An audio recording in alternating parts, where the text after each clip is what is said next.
Bonjour à tous, j'espère que vous allez bien. Aujourd'hui, je fais une nouvelle vidéo sur Worldline.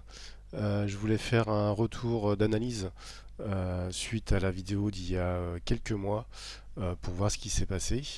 À l'époque, on était dans cette zone-là au mois de novembre, je crois, et on avait évoqué deux scénarios possibles. Le titre était dans un range ici. Euh, on avait la possibilité d'une cassure par le haut, voire redescendre en bas du range, et puis peut-être casser le range. Donc c'est effectivement ce qui s'est passé. On est redescendu dans le bas du range, ici. Euh, Hop, je zoome pour voir mieux ce qui s'est passé. On a travaillé le bas de la zone ici. On n'a pas rebondi, puis finalement on a cassé.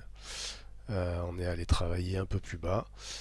Donc on disait que il y avait peut-être une zone intermédiaire sous le range qui pourrait servir de rebond.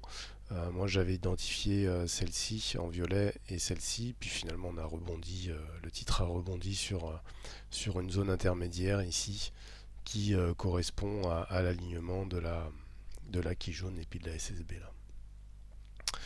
Voilà, bon, cependant, notre objectif à l'époque était d'un investissement un peu plus long terme que court terme et que faire du swing.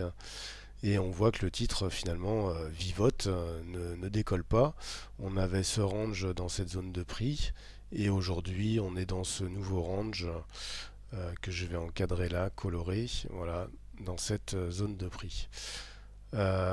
J'imagine que les fondamentaux doivent pas être comment dire, de qualité si on range de cette manière-là, si le titre n'évolue pas. Sachant que ces derniers jours, en plus, on a une nette chute du prix. Voilà, donc je ne sais pas ce que disent les fondamentaux ou pourquoi le marché n'en veut pas. Il y a peut-être des mauvaises news ou des mauvais résultats autour de Worldline.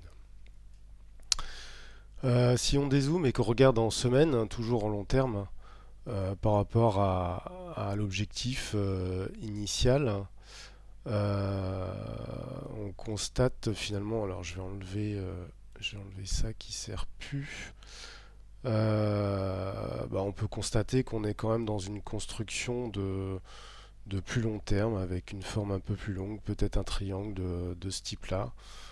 Bon, est-ce que là ça va vraiment tenir? Est-ce que le triangle est fiable? Je suis pas sûr. Bon, en l'occurrence, on a une belle zone ici qu'on pourrait reprendre si on acte effectivement un retournement comme on supposait il y a quelques mois. Bon, après, c'est ce qu'on espère hein, pour faire de l'investissement. Donc là, il n'y a rien à faire aujourd'hui, il faut attendre pour prendre toutes les précautions nécessaires. C'est vraiment acter un vrai retournement. Là, on espérait qu'il se passe quelque chose. Finalement, il ne s'est rien passé.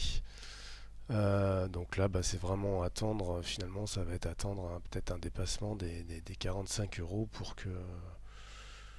pour prendre une position en toute sécurité. Si on revient en mois, sur l'unité mois, bon, on est pas mal hein, quand même, hein, malgré la dégradation à court terme du titre. Hein. On a cette construction-là, comme on voyait en semaine, ce triangle-là. Voilà. Donc, comme on disait à l'instant, peut-être voilà, peut-être une cassure par le haut à ce niveau-là. Si ça tient, s'il y a du monde qui est acheteur pour un objectif ici, au niveau de la Kijun, qui va correspondre aussi au twist du nuage et à la SSB. Voilà. Patience, notre plan s'est pas réalisé, notre scénario de la dernière fois. Enfin, si le scénario qu'on souhaitait pas finalement s'est réalisé, on a cassé le range par le bas. Il ne reste plus qu'à attendre et à le suivre pour les prochaines semaines. À bientôt.